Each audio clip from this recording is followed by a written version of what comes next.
Et la première qui est venue, ça je me rappelle, alors, elle vient pour ses affaires, et derrière cette dame, je vois son mari qui apparaît. Donc je mélange voyance et médiumnité, je savais pas où j'en étais. Je lui dis, madame, j'ai votre mari qui est derrière vous. Elle me dit, ça m'intéresse pas. Je suis venu pour le dossier. Je dis, je suis obligé de vous dire, il est là. Donc elle me dit, non, ça m'intéresse pas.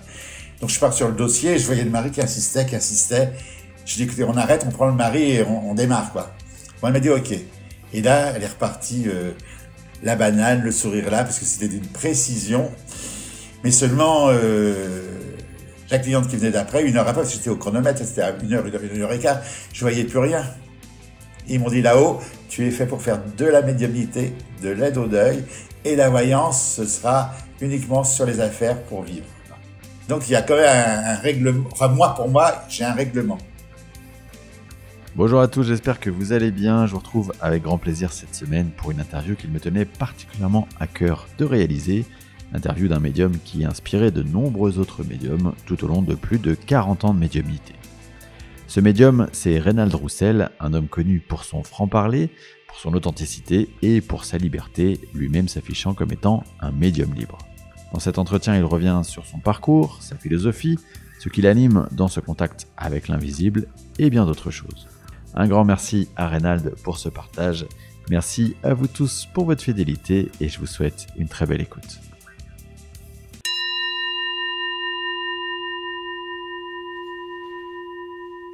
Bonjour Reynald et merci beaucoup d'avoir accepté mon invitation pour ce podcast Entre deux mondes. Je suis vraiment très content de vous recevoir dans ce podcast depuis le temps que j'en parlais autour de moi. Donc merci Reynald. Et pour commencer ce podcast, pour ceux qui ne vous connaissent pas, et il y en a peut-être quelques-uns, est-ce que vous pouvez vous présenter ? Bonjour Xavier, alors merci déjà de m'inviter, ça me fait plaisir. Alors pour ceux qui ne me connaissent pas, je vais me présenter, je m'appelle Reynald Roussel. J'aime pas trop dire le mot médium parce que ça me fait toujours rire. Je suis un être normal, je travaille dans le normal et pas dans le paranormal, mais je suis médium, donc intermédiaire entre un plan invisible, paraît-il, que moi je vois, voilà. Et depuis l'âge de... Alors je suis jamais là, j'ai toujours entre 4 et 7 ans que j'ai pris conscience, voilà, qu'il y avait autre chose. Justement, pour en revenir un petit peu sur ce parcours-là, comment ça se manifeste pour vous, en tout cas les premiers souvenirs que vous en avez du fait que vous côtoyez l'invisible ? Alors j'en ai toujours un que je raconte tout le temps parce que c'est celui qui m'a marqué. Et donc j'étais d'une famille modeste et tous les dimanches il y avait des enfants de la grand-mère et ses enfants et les petits-enfants et les cousins, repas de famille classique. Et un jour, il y avait 10 personnes à table et moi j'envoyais 2 au bout de la table qui n'avaient pas d'assiette. Ça veut dire on était 12. Moi j'envoyais 12. Donc je suis allé voir ma grand-mère et je lui ai dit, les 2 là-bas n'ont pas d'assiette. Et elle me dit, qui? Donc je retourne voir ces fameux qui n'avaient pas d'assiette. Vous savez, quand on est enfant, on se pose pas de problème. Aujourd'hui, quand je fais de la médiumnité, que j'entends un prénom, je réfléchis pour bien capter le prénom et tout. Mais là, gamin, je me pose pas de questions. Le monsieur m'a dit, je suis l'oncle Victorien et c'est ta tante Lucie. Eh ben, ouais. Je vais le dire à ma grand-mère, quoi. Ça a dû lui faire bizarre à la grand-mère. Ah ben oui, le plat, elle avait un joli plat en terre qui était bien un capoulet dedans, un vieux plat qui avait bien travaillé, qui était usé, mais il est tombé par terre, quoi. Hein, voilà. Et à partir de là, ça a commencé comme ça. C'est le premier contact que j'ai eu. Et dans cette famille, du coup, c'était accepté ? Enfin, on vous a pas pris pour un fou ? Alors le lendemain, j'ai eu le droit d'aller chez la guérisseuse du village, parce qu'à la campagne, il y a toujours un guérisseur, un machin comme ça. Elle m'a mis 6 semaines à l'huile de foie de morue. Sympa. Donc, oh, oui, sympa. Mais au bout de 3 cuillères, j'avais compris. Donc, je ne disais plus rien, voilà. Et j'ai grandi, un peu dans la solitude. J'aimais pas jouer aux cow-boys, aux indiens, tout ça. J'aimais bien être seul. Et je jouais dans une mansarde, dans un grenier qu'ils avaient aménagé. Et je jouais avec, des enfants, moi, que je voyais. Eh oui. Oui, on dit souvent effectivement que les enfants médiums sont entourés de plein d'amis imaginaires, forcément. Oui, mais oui. Donc je jouais et j'entendais des tantes qui disaient il est pas normal, il parle tout seul, mais moi je parlais pas tout seul, hein, voilà. Donc j'aimais la solitude, le silence. C'est comme ça et j'ai grandi. Alors j'ai eu une enfance. Souvent quand j'ai eu la vie des médiums, et souvent ils sont torturés, machin, difficile. Moi j'ai eu une enfance heureuse, ça m'a jamais posé de problème. J'ai grandi avec avec tout le monde, quoi. Voilà, c'est tout simple. Je reviens sur le fait de jouer avec les amis imaginaires parce que c'est souvent quelque chose qu'on assimile à nos enfants, hein, quels qu'ils soient. Est-ce que ça veut dire, par extension, ou peut-être en exagérant un petit peu, que à chaque fois que nos enfants ils s'imaginent jouer avec des amis imaginaires, c'est toujours que dans l'invisible, ils arrivent à capter des êtres? Je ne saurais pas répondre. Je pense que non. Il y en a qui s'inventent des histoires. Hein. Je pense qu'il y en a qui s'inventent un personnage, et puis il y en a qui voient. Hein, voilà. Les petits bébés qui ont 7, 8 mois, enfin je ne sais jamais donner d'âge, les petits bébés, qui regardent comme ça dans l'invisible, et les gens disent « Ah, il sourit aux anges, oui, il sourit à l'invisible. » Le petit bébé, il est pur, il voit tout à fait ce qui se produit. Ouais, moi je me souviens très bien de mon fils qui devait avoir 1 an, il marche à peine, et il faisait coucou dans l'invisible avec un grand sourire. Bon, on peut pas imaginer qu'il voyait rien, quoi. Mais non. Il faut déjà avoir un peu l'ouverture d'esprit. Parce que celui qui est cartésien, il dit, ouais, il sourit, il est gentil, il est souriant, mais il sourit pas dans le vide, quoi. Donc j'ai grandi comme ça, sans problème. L'adolescence, sans problème. L'adolescence, simplement vers la puberté. Ah, je me suis dit, mais s'il me voit dans les trucs et tout, d'ado. Et j'ai reçu, alors, je saurais pas l'interpréter, donc je le fais simplement. J'ai reçu la connaissance qui n'était pas tout le temps à nous surveiller et tout, et qu'on avait une partie d'intimité, que c'était pas en contact permanent, quoi, voilà. Mais c'est vrai que ça, c'est une bonne question, parce que quand on commence à comprendre que finalement on est toujours entouré de défunts et que ce lien il se perd jamais, on pourrait être tenté de se dire, en fait, il m'espionne quand je suis aux toilettes, quand je suis là sous la douche. Ah oui. Mais non, c'est pas, c'est protégé, quoi, voilà. Bon, c'est rassurant pour un certain nombre de gens, je pense. Ah, je vois, oui, faut rassurer les gens par rapport à ça. Non, parce que je sais que ça a posé des problèmes à des parents qui avaient perdu des enfants, qui venaient me voir, puis après, ils avaient la certitude qu'il y avait autre chose. Et ben, dans le couple, ça n'allait pas parce que les parents il n'y a plus de rapport, il n'y a plus rien, parce qu'ils pensaient que, donc c'est bien d'insister là-dessus. Oui, d'accord, hein. Effectivement, c'est intéressant. Donc, enfance normale et adolescence normale, mais avec toujours ces capacités. Il n'y a jamais un moment où ça s'est coupé? Jamais. Ça s'est peut-être coupé entre 12, 13 ans ou 14, mais alors je sais pas la notion du temps, je veux dire 6 mois peut-être, le temps que je vive ma puberté, voilà, que je découvre le monde. Voilà. Et après, ça s'est jamais coupé. C'est vrai que c'est souvent ce qu'on entend du témoignage des médiums. Il y a souvent un moment où ces perceptions, elles se coupent, un moment qui doit être l'adolescence ou le début de l'adolescence, comme s'il y avait un besoin de vivre vraiment ancré dans son évolution, de se construire, et après ça revient, c'est ça? Voilà. Mais tous les médiums on raconte tous la même chose, on a tous la même histoire, hein, avec des mots différents, parce que chacun interprète à sa façon, mais c'est le même mode d'emploi pour tout le monde, hein. Après, on y met nos mots à nous, quoi. Et quand on est du coup adolescent et qu'on a cette perception des défunts, est-ce que ces défunts-là, ils sont là, mais ils s'occupent pas trop de vous, vous les percevez, ou est-ce que, au contraire, ils cherchent eux-mêmes l'interaction et ils cherchent à passer des messages quelque part? Non, avec moi, j'étais tranquille, moi. Donc, en France, on a le service militaire. À l'époque, on avait le service militaire. Et c'était des grandes chambrées de 40 garçons. Donc, il y avait les intellectuels, les étudiants, les fermiers. Et puis, il y avait toujours 2, 3 mecs au fond de la chambre qui appelaient les morts, ça faisait tourner les tables. Je faisais partie de ceux-là. Et c'est là que je me suis rendu compte que ça devenait sérieux et que ça... Parce que médium, je savais pas ce que ça voulait dire, un médium, moi. Donc, j'avais lu des bouquins, j'avais lu un peu de bouquins, les classiques, Allan Kardec, tout ça. Ouais, ça me semblait gentil, mais pour moi, c'était un peu normal, quoi. Il y a qu'à l'armée que je me suis rendu compte que c'était un peu important, voilà. Et du coup, à quel moment dans ce parcours de vie, vous comprenez que, ok, ça va devenir, ou ça va devoir devenir quelque chose de prépondérant dans votre quotidien? Alors, après, j'ai été coiffeur. J'ai travaillé de longues années avec des gens un peu connus, tout ça. Donc, j'étais pas en salon, hein. J'étais dans des studios, dans des trucs comme ça, puis un peu en salon. Et j'en ai eu ras-le-bol de quoi. Faites-moi belle, faites-moi belle, faites-moi belle. À un moment donné, je pouvais plus. Donc, comme je savais que j'avais cette capacité d'entendre et de voir, mais c'est là que j'ai commencé à chercher un peu dans Paris des médiums, des voyants, des salles. Et je me suis retrouvé dans une salle à Paris, 15 rue Jean-Jacques Rousseau. Alors, il paraît qu'elle a changé de nom, la salle. J'ai appris ça dernièrement. Moi, elle s'appelait l'UFIPES, Union Psychique Scientifique. Et je suis allé voir des médiums pendant 1 an. Tous les jours, c'est ouvert tous les jours. J'allais écouter la conférence, que je comprenais pas toujours, parce que moi, je suis une petite tête, j'ai quitté l'école très tôt, donc je comprends pas tout. Puis après, il y avait toujours un gars qui montait sur son podium, qui prenait des photos, et qui faisait acquis. J'ai dit, jamais je ferais ça, moi, c'est quoi ce cinéma-là? Comme quoi, faut jamais dire jamais. Et un 21 novembre, je vais écouter une conférence avec des amis, genre là, je les emmène, j'ai viens voir, tu vois, il y a des mecs qui sont un peu cinglés par la clé de mort et tout. On y va, et il n'y avait pas de médium.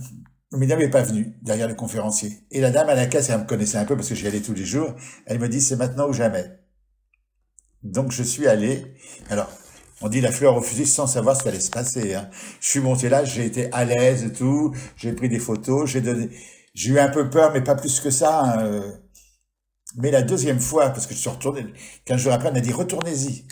Alors là, j'ai pris conscience que j'ai pris conscience que déjà qu'on avait le cœur dans le milieu et pas à gauche comme on dit, hein, parce que j'avais l'impression que la pointe elle allait exploser.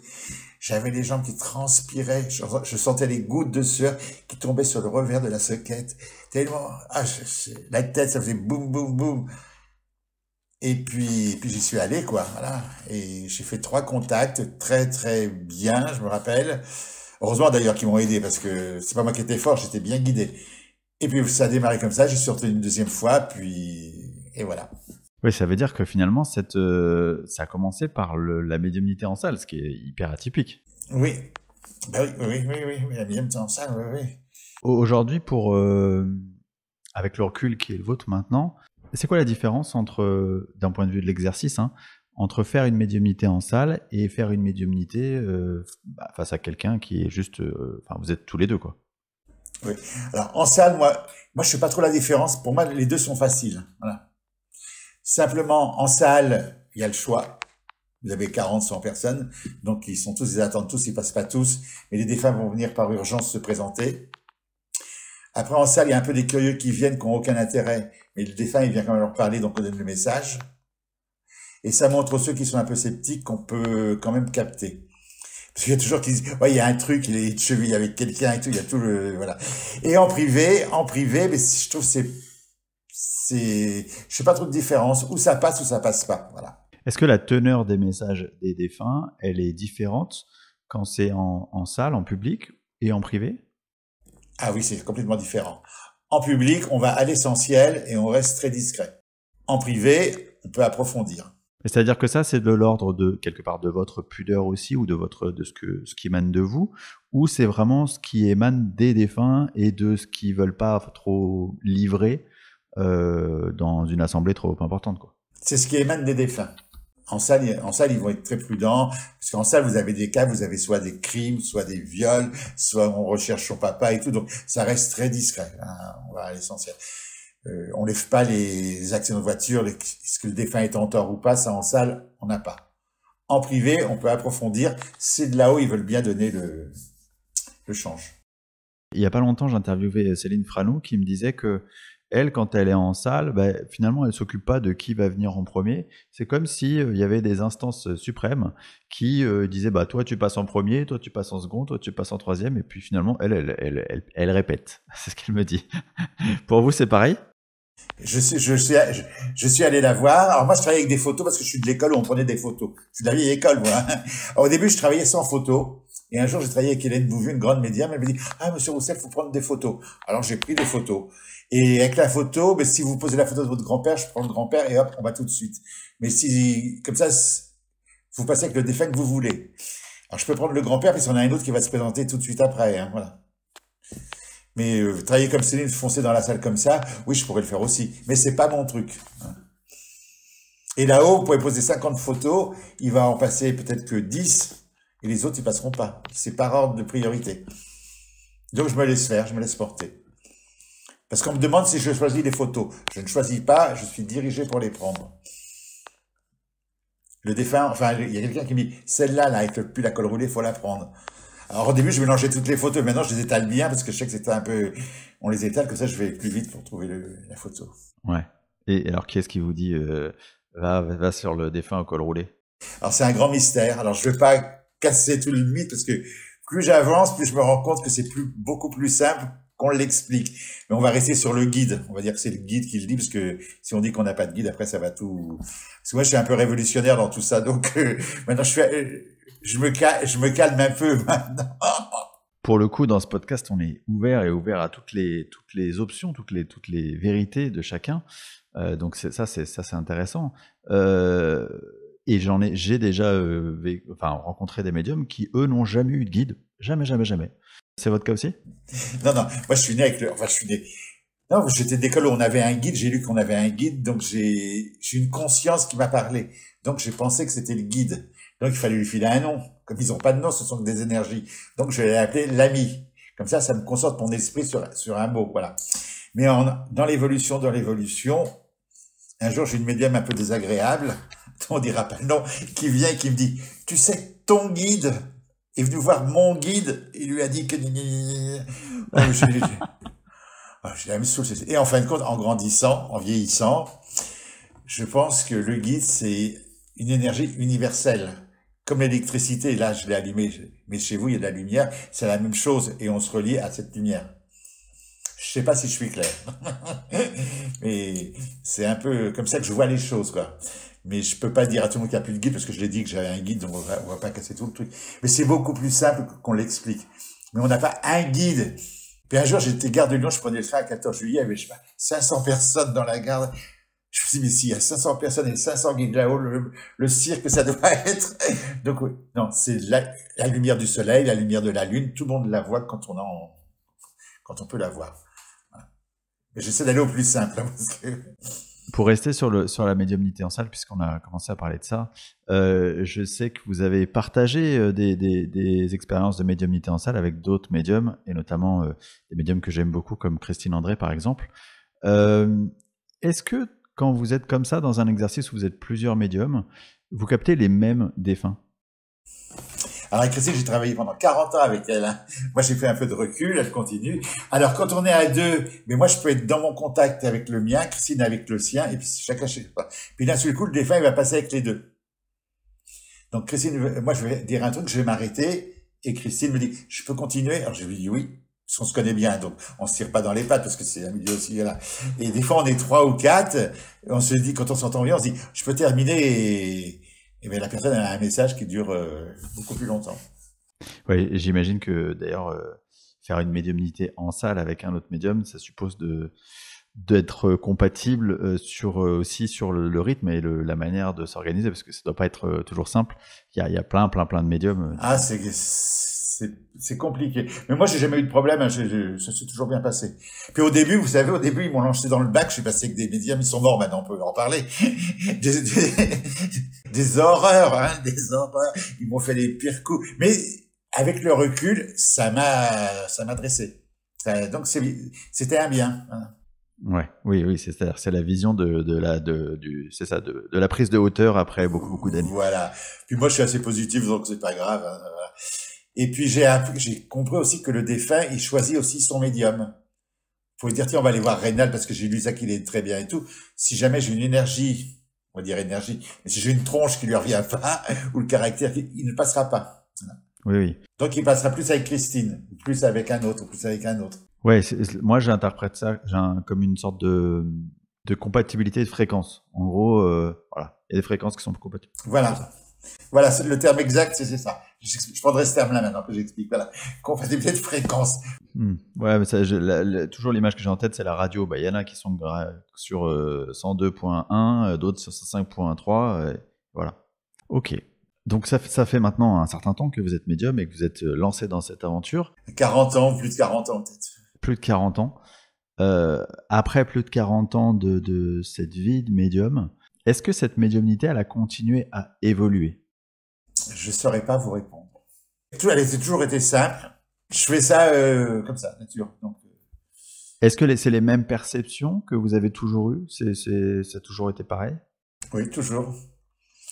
Donc moi je suis médium, j'allais dire accompli, c'est désagréable et prétentieux, mais j'ai un peu toutes les facultés, quoi. Je vois le défunt, je le vois comme je vous vois. Je peux le toucher, donc ma main elle rentre un peu dans l'invisible. J'entends, donc ils appellent ça la clairaudience, j'entends la voix, mais j'entends la voix, l'intonation, l'accent, tout ça, voilà.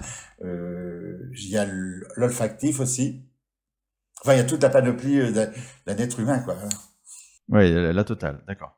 Et est-ce que selon les défunts, c'est plutôt une perception qu'une autre qui s'active ou c'est toujours une sorte d'ensemble en fait? Ah non, c'est soit la voix, soit l'odeur, soit... Puis des fois, tout en même temps. C'est vraiment au cas par cas. Et différent à chaque fois. Est-ce que c'est aussi facile de faire un contact défunt avec, je sais pas, une grand-mère qu'avec un enfant? Ah, c'est totalement différent. Émotionnellement, déjà pour moi, quand je capte un ado qui s'est suicidé ou qui s'est tué dans un accident de voiture, déjà, ça... Et puis en face, vous avez... souvent, c'est la maman qui vient. Puis après, le papa vient en deuxième. C'est très, très dur. Là, émotionnellement, c'est très, très dur. Une grand-mère, c'est triste, mais une grand-mère, ça fait partie du protocole. Voilà. C'est normal que la grand-mère, elle parte avant un enfant. Et oui. Et moi, j'ai pas choisi, mais au début de ma carrière, j'étais un peu dans tous les adolescents qui partaient. C'est pour ça que j'ai eu plein de parents avec qui ça s'est très bien passé et avec d'autres avec qui ça s'est mal passé parce qu'ils avaient rien, quoi. On disait, va voir Rénal, tu vas voir, il est bien et tout, oui, mais en face de moi, il se passait rien. Et comprendre aussi que le défunt, enfin, j'aime pas le dire le défunt, l'être aimé qui est parti, il n'est pas à notre disposition. Vous demandez à avoir un contact, mais s'il veut pas, pour multiples raisons, hein, eh ben, il passera pas. Donc c'est douloureux des fois, voilà. Ouais, ben oui, j'imagine. J'imagine qu'il y a beaucoup d'attentes, enfin d'autant plus d'attentes que la mort est précoce. Par rapport à ça, je suis bien protégé parce que une fois que c'est fini, ben voilà, ça dure pas longtemps. J'ai plus d'émotion, s'en va pour moi. Ouais, j'allais dire justement que ça doit être un enjeu. Forcément, si vous êtes médium, c'est qu'il y a une extrême empathie et qu'elle doit s'exprimer à travers ses contacts. Ça se coupe directement après? Ça se coupe directement après. Après, je redeviens Rénal Roussel, enfin normal. Je parlais avec ma voisine, promener mon chien. Par contre, un contact qui me marque, 40 ans après, je peux vous en parler, ils sont gravés là, hein, émotionnellement. Hein, voilà. J'en ai, ouais, ça ressort. Et ici, il y a un disque dur. Des fois, les gens me téléphonent 10 ans après, la voix, hop, ça remet l'image, tout le contact qu'il y a eu. Pour une anecdote, une fois, une dame, elle vient pour son mari. Elle venait du Tréport. J'habitais à Paris à l'époque, elle venait du Tréport. Elle venait uniquement pour l'héritage. Elle a été hyper désagréable, hyper désagréable. Mais elle a eu les renseignements qu'elle voulait, pas tous. Mais je passe 5 ans après, je dis allô. Oh, je reconnais sa voix. Je voudrais un rendez-vous pour moi. Je dis, vous habitez le Tréport. Tout de suite, j'ai toute la conversation qui revient. Ah, j'ai dit, je vous prendrai pas aujourd'hui. Donc, tout est gravé. Donc, il y a un disque dur qui enregistre tout. Est-ce que de la même manière que vous connectez à ces défunts, avec les photos du coup, vous arrivez à connecter aux êtres qui sont en face de vous, qui sont pour le coup bien vivants? Est-ce que c'est le même? Est-ce que vous Non, pouvez avoir? Non? non. La médiumnité, c'est avec le défunt. Et si je coupe la médiumnité, je vais me mettre en voyance. Ouais, d'accord. Donc, je vais me connecter aux gens qui sont en face de moi. D'accord, mais quand vous connectez aux gens qui sont en face de vous, sur de la voyance notamment, est-ce que quand même vous arrivez à lire un petit peu la personne qui est en face de vous, ou est-ce qu'on va que sur du du prédictif ou des choses qui sont plus ou moins inscrites sur le chemin?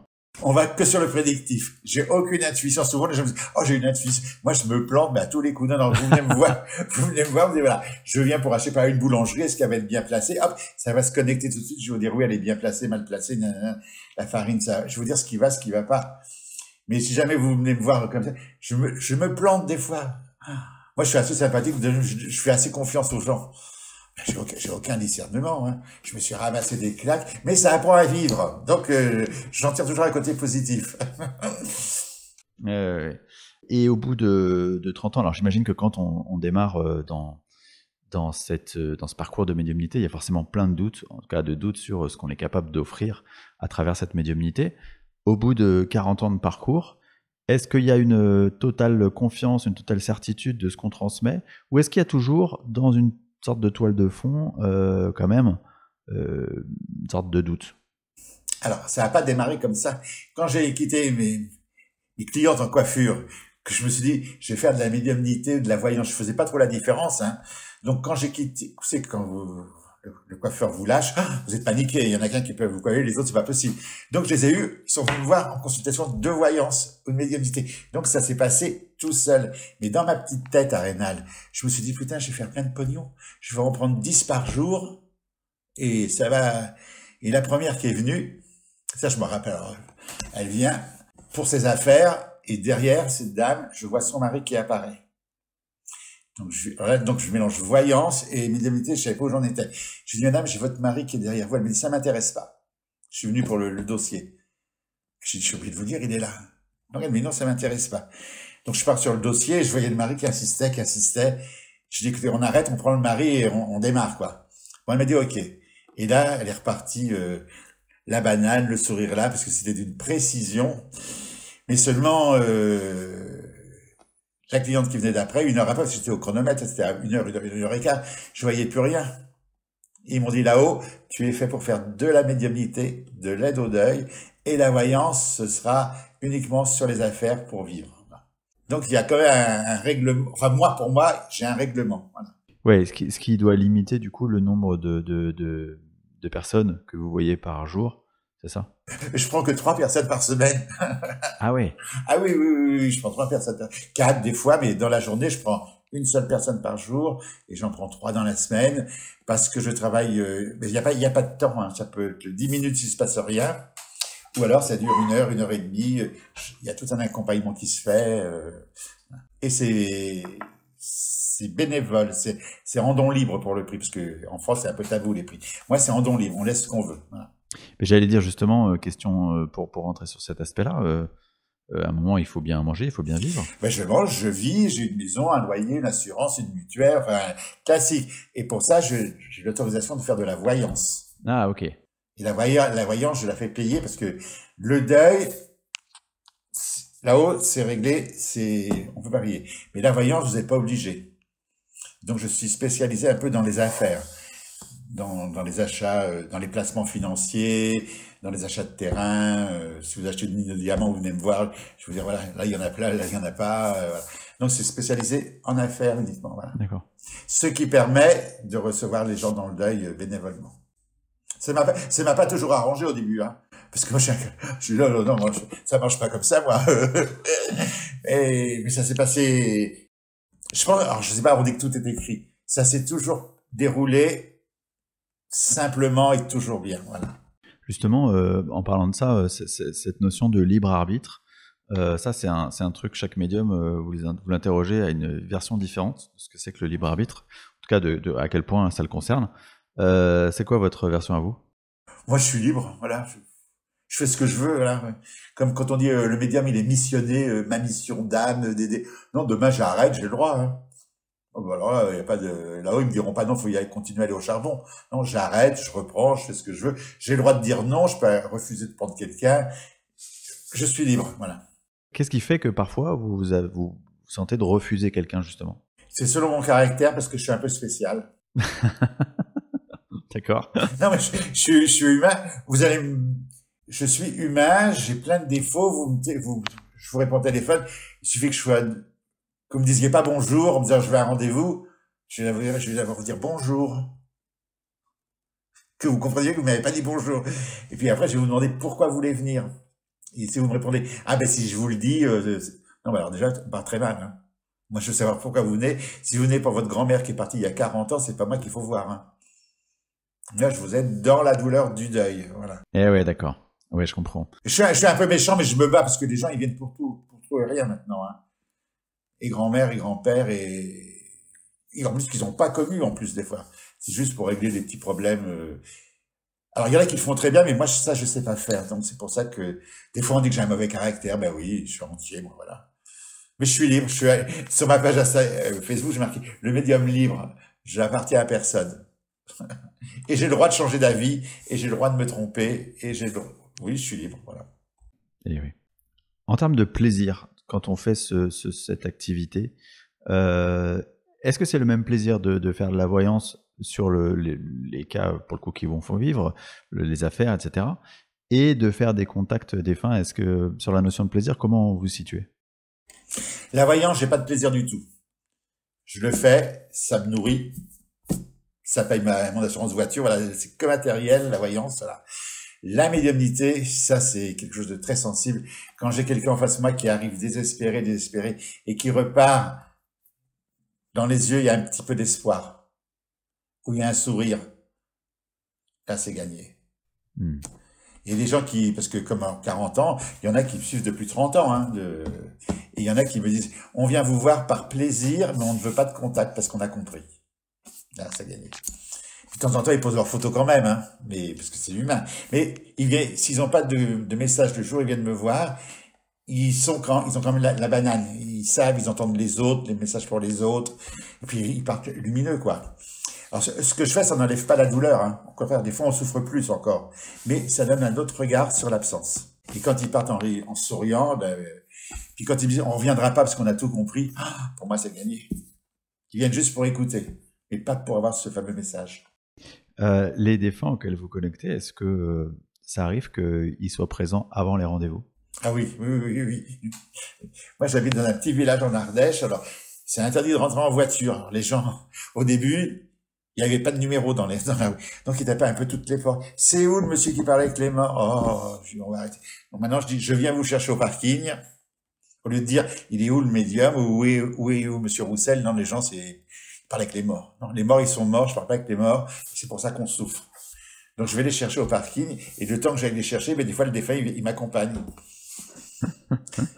Il me dit, ouais. Il me dit, ça va pas bien se passer, hein, il va être compliqué, hein, parce qu'il n'y croit pas. Donc et on monte dans mon bureau, et dès que je passe derrière mon bureau, hop, là, ça s'ouvre, et je démarre. Mais s'ils viennent vous voir, c'est que quand même, il y a un doute, ou il y a quand même une volonté de croire, non? Oui, mais t'en as qui veulent que ce soit une précision. Alors que le défunt, de l'autre côté, il a oublié certains trucs. Et de l'autre côté, ils sont dans un corps de lumière, ou d'énergie, de ce qu'on veut. Donc, il n'y a pas de voyelles et de consonnes pour former les mots. Donc, si je vous dis, votre maman, elle s'appelle Janine, et que vous me dites, non, sur un ton, non, maintenant, je reste calme, avant, je m'énervais, maintenant, je vous dis, elle s'appelle Janine, oui, c'est la même chose. Janine, Jacqueline, c'est la même chose. Je vous dis, votre mari s'est tué en moto. Et vous me demandez, il n'a jamais fait de moto. Non, mais il s'est tué en scooter. Ils peuvent pas dire scooter de l'autre côté. Donc ils disent moto. En fin de compte, c'est un 2 roues avec un moteur. Ouais. Et ça, on l'apprend avec les années. Oui, c'est-à-dire qu'en fait, ce qu'on n'a pas forcément en tête quand on n'est pas en contact comme ça avec l'invisible, comme vous, c'est que leur manière de communiquer n'est plus notre manière de communiquer. Voilà. Ouais, et ça n'a plus la même importance. Il y a des gens qui viennent en voulant savoir, en se disant, ils vont me dire ça, ils vont me dire ça, ils vont me dire ça. Non, il faut prendre ce qui va être dit, ce qui est important pour eux et pas pour nous. Ouais, c'est ça. Et j'imagine qu'ils doivent avoir une sorte de jauge d'énergie ou de quota d'énergie qui leur permet de faire cette communication. Donc, ils vont pas forcément aller sur les détails de l'incarnation. Ils vont plutôt être sur des aspects plus profonds, des messages plus profonds, c'est ça?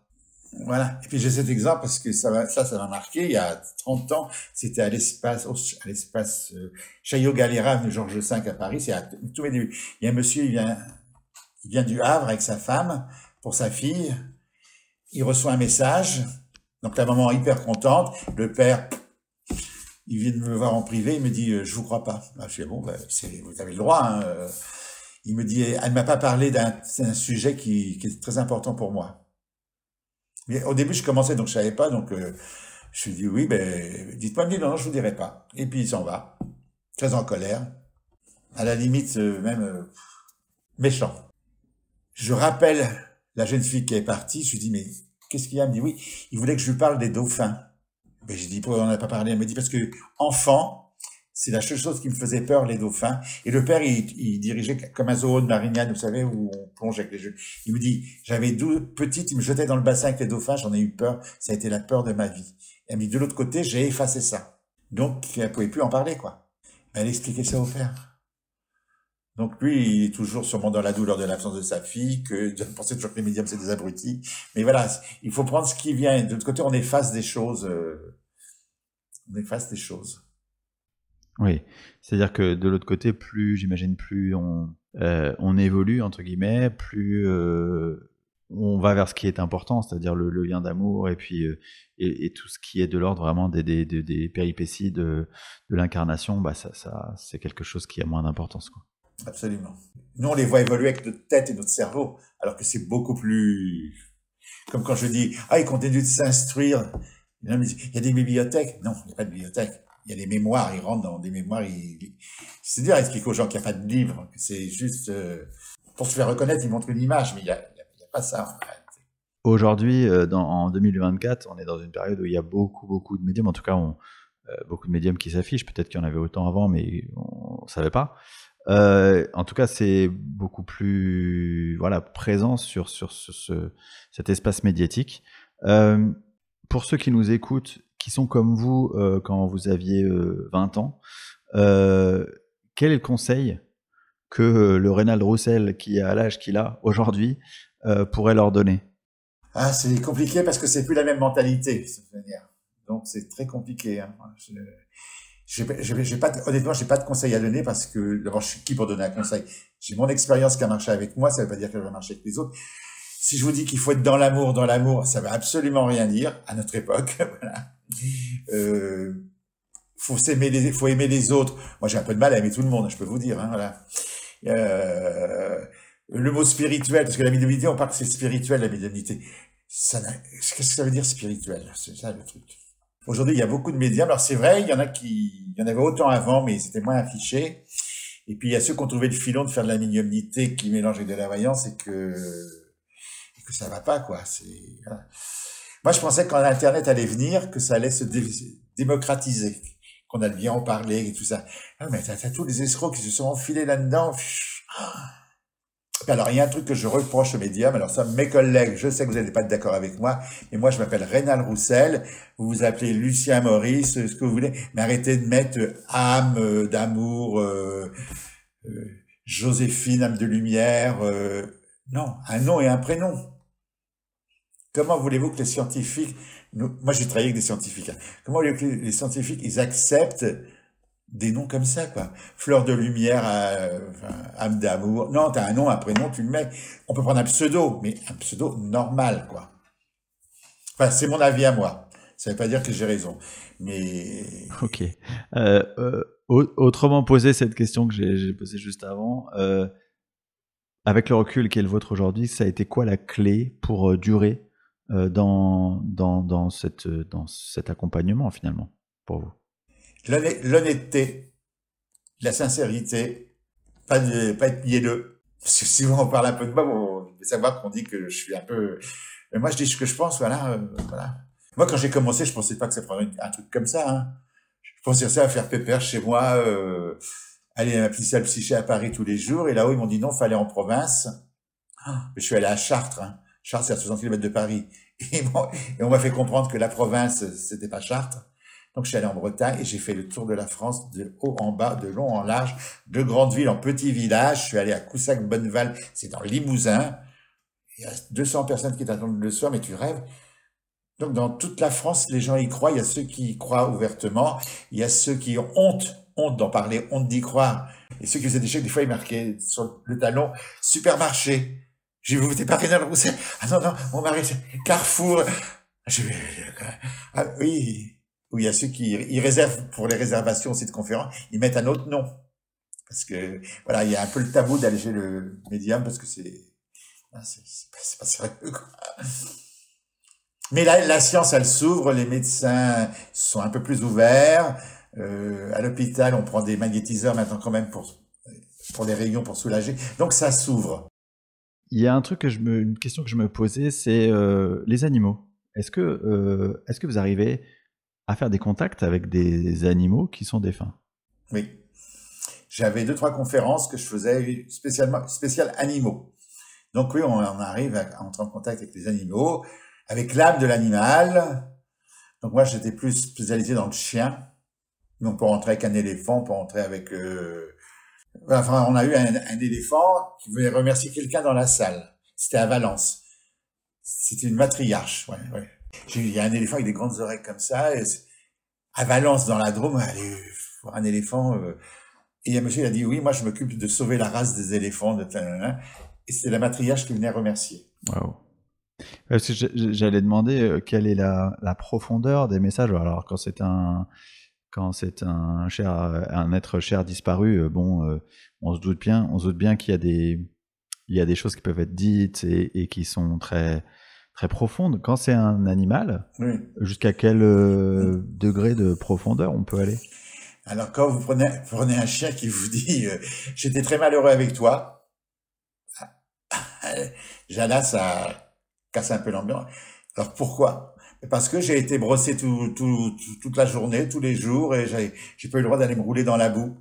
Les chiens de concours, c'est ce qu'on brosse là, qu'on colore et tout.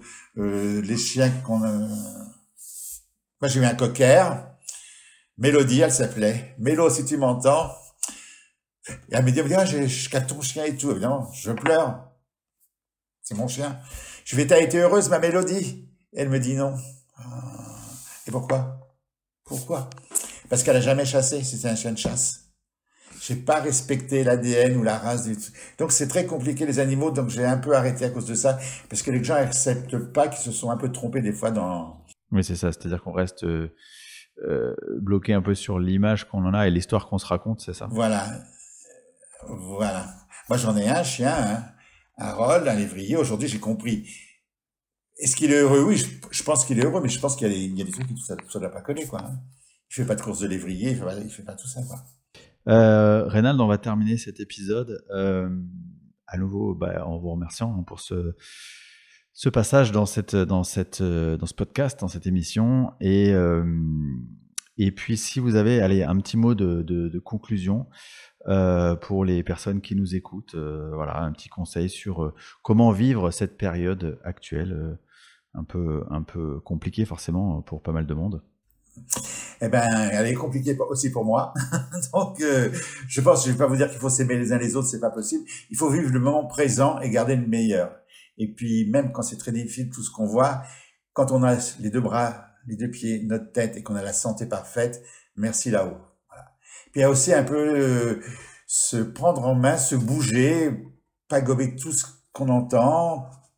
L'alimentation, mais pas manger tout et n'importe quoi parce que aujourd'hui tout est mauvais. Je pourrais être un peu très dur des fois. Voilà. En gros. Eh bien, merci beaucoup, Reynald, encore une fois. Merci de votre confiance. Et merci à tous, chers auditeurs, pour votre écoute fidèle. Et je vous dis à bientôt.